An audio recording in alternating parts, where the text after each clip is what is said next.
E aí, pessoal? Tudo jóia? Hoje vamos falar sobre os conjuntos numéricos. Vamos começar com os números naturais. Quem seriam os números naturais? São os inteiros não negativos. 0, 1, 2, 3, 4, 5 e assim por diante. Se você somar um número natural com outro número natural, o resultado com certeza é natural. Então nós dizemos que a adição é fechada para os naturais. A multiplicação também. Se você multiplicar um número natural por outro número natural, o resultado com certeza é natural. Então a multiplicação também é fechada para os naturais. Já a subtração não. Se você pega um natural e retira dele outro número natural, o resultado nem sempre é natural. Por exemplo, se você pega o número 2 e retira o número 3, 2 menos 3 é igual a menos 1, que não é natural. A subtração não é fechada para os naturais. E a divisão? Sempre que você divide um natural por outro natural, o resultado é natural? Nem sempre. Nem sempre a conta é exata. A divisão de dois números naturais não é fechada. E ela é chamada divisão euclidiana. Vejam a representação. O símbolo dos números naturais é essa letra N. E o conjunto seria 0, 1, 2, 3, 4 e assim por diante. Vamos fazer algumas divisões. Por exemplo, 10 dividido por 5. 10 dividido por 5 é igual a 2. 2 vezes 5, 10. Para 10, nada. Então, 10 pode ser escrito como sendo 5 vezes 2 mais 0. É a divisão euclidiana. Notem que o resto foi 0. A divisão é exata. Agora, se nós dividirmos 9 por 2, 9 dividido por 2 é igual a 4. 4 vezes 2, 8. Para 9, 1. Sobrou o resto 1. Nós não podemos acrescentar a vírgula e continuar a divisão, porque senão o número deixou de ser natural.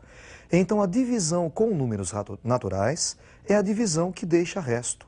Nós podemos dizer que 9 é igual a 2 vezes 4 mais 1. Para generalizar, se nós dividirmos o número A pelo número B, encontramos um quociente Q e um resto R. E esta representação pode ser feita assim. A é igual a B vezes Q mais R. Às vezes, aparece essa divisão no vestibular. Divisão com números naturais, a divisão euclidiana. Vejam esse exemplo. Dados dois números naturais, A e B.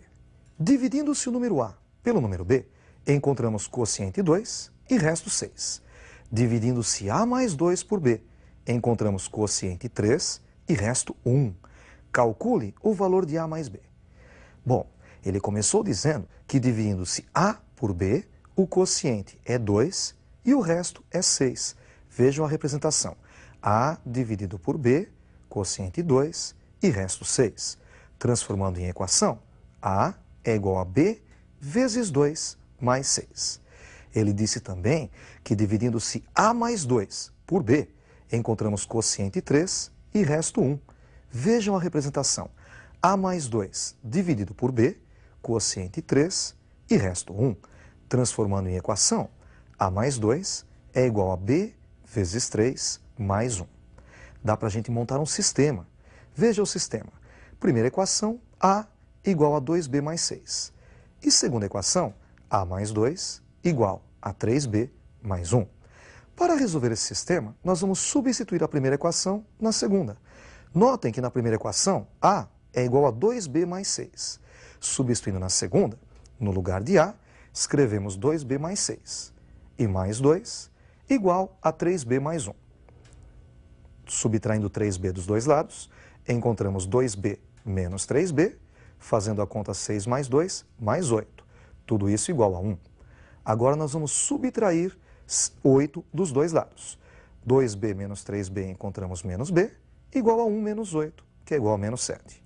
Então, menos B igual a menos 7. Multiplicando por menos 1, encontramos B igual a 7. Falta agora encontrar o valor de A. Vamos pegar a primeira equação. Lembra da primeira equação? A é igual a 2B mais 6. Substituindo B por 7, A igual a 2 vezes 7 mais 6. 2 vezes 7, 14, e mais 6, 20. A igual a 20. Como ele pediu para nós calcularmos A mais B, A mais B é o mesmo que 20 mais 7, 27. Além dos números naturais, nós vamos ver também os inteiros e os racionais. Vejam as representações. O conjunto dos números inteiros é representado por esse símbolo, Z. E os números inteiros são o menos 2, o menos 1, o 0, o 1, o 2 e assim por diante. Números racionais são aqueles números que podem ser escritos na forma de fração. O símbolo é essa letra Q. Eu até representei o conjunto. O conjunto dos números racionais é o conjunto dos números x pertencentes aos reais, tais que x é igual a A dividido por B, sendo que A é o número inteiro e B também é um número inteiro. Então, o número é racional quando ele pode ser escrito na forma de uma fração com numerador e denominador inteiros. E notem que se vocês pegarem, por exemplo, 10 dividido por 2, 10 dividido por 2 é igual a 5. O número inteiro também é um número racional. Se você dividir 1 por 3, 1 dividido por 3 é o mesmo que 0,333 e assim vai. É uma dízima periódica. Também é um número racional. Com relação a números racionais, uma coisa que às vezes aparece nos vestibulares é a fração geratriz da dízima periódica. Qual a fração que gerou a dízima periódica? Tem dois tipos de cálculo. Veja o primeiro cálculo. 0,333 e reticências. Isso é uma dízima periódica. Notem que o número 3 vai se repetir indefinidamente. Ela tem período 3. Tem uma regra prática para montar a fração. Você coloca um traço de fração, em cima do traço de fração você repete o período. O período dessa dízima é 3, é aquele número que se repete. E embaixo você coloca tantos noves quantas forem as casas periódicas. Como só tem uma casa em cima, você coloca um único 9 embaixo, ficando assim com 3 nonos. Simplificando, 1/3. Veja o outro exemplo. 0,626262 e assim vai. O período dessa dízima é 62 e ela tem duas casas. Então nós colocamos em cima da fração 62 e embaixo 2 noves, pois são duas casas periódicas. Nem sempre a dízima começa com 0. Olha esse terceiro exemplo. 1,313131 e reticências. Agora, para resolver, nós vamos separar em duas contas. 1, que é a parte inteira, e mais a parte decimal, 0,313131 e reticências. O 1 mais 0,313131, o período é 31. E nós vamos dividir por 2 noves, pois são duas casas periódicas. Ficamos com 1 mais 31 sobre 99. Tirando o mínimo, mínimo entre 1 e 99 é 99. 99 dividido por 1, 99, vezes 1, 99. E mais 99 por 99 é 1, vezes 31, 31. Somando em cima, 99 mais 31, encontramos 130 sobre 99. O que nós acabamos de ver agora foi a dízima periódica simples. Também temos a dízima periódica composta. Qual seria a dízima periódica composta? Após a vírgula, antes de começar o período, existe uma parte não periódica. Vejam como fica o cálculo. Olha essa dízima. 0,21311313. Notem que o período dessa dízima é 13. E logo após a vírgula apareceu o número 2, que não é periódico. A regra é a seguinte: nós montamos uma fração, em cima nós colocamos a parte não periódica seguida do primeiro período. A parte não periódica é o número 2 e o primeiro período é 13. Então, em cima nós escrevemos 213. E retiramos a parte não periódica. A parte não periódica é 2. Ficamos com 213 menos 2. E o denominador é constituído também de duas partes. A primeira parte, tantos noves quantas forem as casas periódicas. Como o período da dízima é 13, ele tem duas casas. Nós colocamos 2 noves embaixo. E esses noves são seguidos de tantos zeros quantas forem as casas não periódicas. Como a única casa periódica é o número 2, nós só temos uma casa não periódica, um único zero. Então, olha só, repetindo. Em cima, a parte não periódica seguida do primeiro período, 213.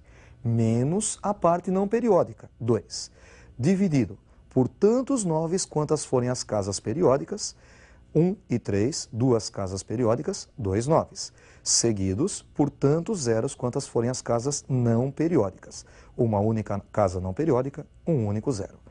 213 menos 2 é igual a 211. E a resposta, 211 sobre 990. Vejam esse outro exemplo. 0,15777 e assim por diante. Outra dízima composta. O período é 7 e a parte não periódica, 15. Vamos fazer a conta. Em cima, a parte não periódica seguida do primeiro período, 157, menos a parte não periódica, menos 15. Embaixo, tantos 9 quantas forem as casas periódicas, como o período é 7 e só tem uma casa, vai um único 9. Seguido de tantos zeros quantas forem as casas não periódicas. São duas casas não periódicas, vão 2 números zeros. Fazendo a conta em cima, 157 menos 15, 142, dividido por 990. Neste caso, podemos simplificar por 2, em cima e embaixo, obtendo assim 71 sobre 450. Vamos agora falar sobre números complexos. O número complexo é o número na forma de um par ordenado. Veja a representação. O símbolo do número complexo é a letra C, e ele é um conjunto formado por pares ordenados x e y, sendo que x é um número real e y é um número real.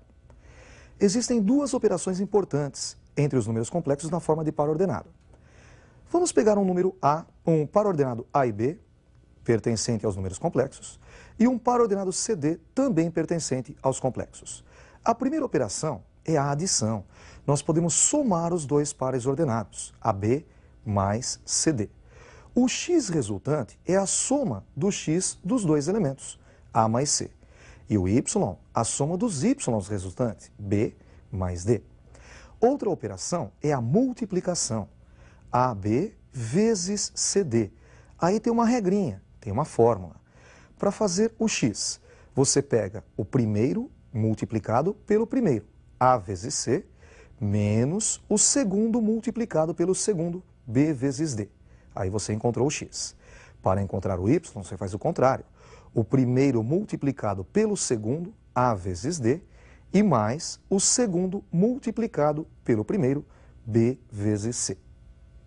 Além da representação na forma de par ordenado, você também tem a forma algébrica de representar o número complexo. Veja a forma algébrica. Se nós pegarmos o par x e y, ele pode ser representado na forma algébrica por z igual a x mais yi, sendo que x é a parte real, yi a parte imaginária. Por exemplo, se nós pegarmos o par AB, ele pode ser representado por z igual a mais bi. Vamos usar agora números. Por exemplo, 1, 2 é o mesmo que 1 mais 2i. 2 menos 7, 2 menos 7i. Menos 1, 0. Menos 1 mais 0i. Opa, 0 vezes i é igual a 0. Sobra então menos 1. Esse é um número real. E 0, 1. 0 mais 1i. 0 mais 1i é o mesmo que i. Ele é chamado imaginário puro. Com isso, nós encerramos a nossa aula de hoje. Até a próxima aula. Um abraço.